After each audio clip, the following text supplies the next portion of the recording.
लखनऊ में हम लोग एक नाइट सफारी बना रहे हैं पोखरेल के पास, और पोखरेल के नाइट सफारी के पहले हम एक नदी को जीवित करने वाले हैं लखनऊ में। उसका नाम है पोखरेल नदी।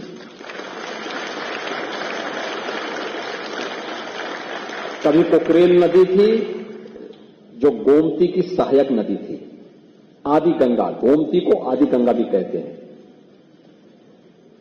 पीलीभीत से निकल करके और वाराणसी में ये मां गंगा के साथ इसका मिलन होता है। लेकिन गोमती की सहायक नदी पोखरेल नदी को लोगों ने नाला बना दिया। नाला बना करके उसमें अवैध निर्माण कर दिए, कब्जे हो गए, और कब्जा इतना बढ़ा, पिछले 4 दशक में इतना बढ़ गया कि अब वह स्वयं ही न केवल नदी के लिए बल्कि यहां के पर्यावरण के लिए एक चुनौती बन गई थी। और फिर 1 वर्ष पहले हम लोगों ने इस लड़ाई को प्रारंभ किया। नहीं, पोखरेल को नाला नहीं, इसको फिर से नदी बनाना है, और नदी बनाने के लिए उस लड़ाई को यहां से लेकर के सुप्रीम कोर्ट तक हम लड़े। और मुझे प्रसन्नता है 8000 से अधिक ऐसे जितने इल्लीगल स्ट्रक्चर थे उन सबको हम लोगों ने उसके पेट से अब तक निकाल करके बाहर फेंका है, उसको हटाया है।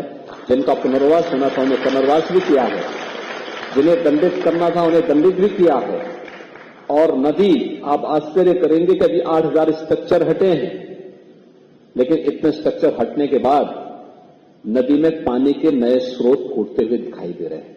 यानी जब गर्मी थी, जब नदियां सूख रही थी, जल के स्रोत सूख रहे थे, तब पोखरेल में नए जल के स्रोत फूट रहे थे। ये दिखता है कि हमने जल के स्रोत अपने स्वार्थ के लिए स्वयं बंद किए हैं, लेकिन यही स्थिति अन्य जगहों पर भी है।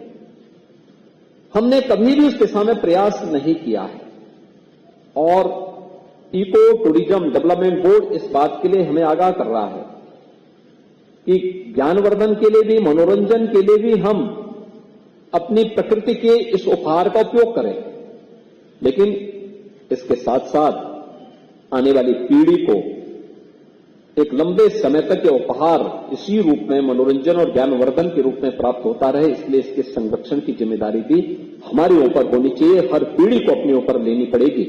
और उसी दृष्टि से इस कार्यक्रम को आगे बढ़ाने के लिए एक अभिनव प्रयास प्रारंभ हुआ है।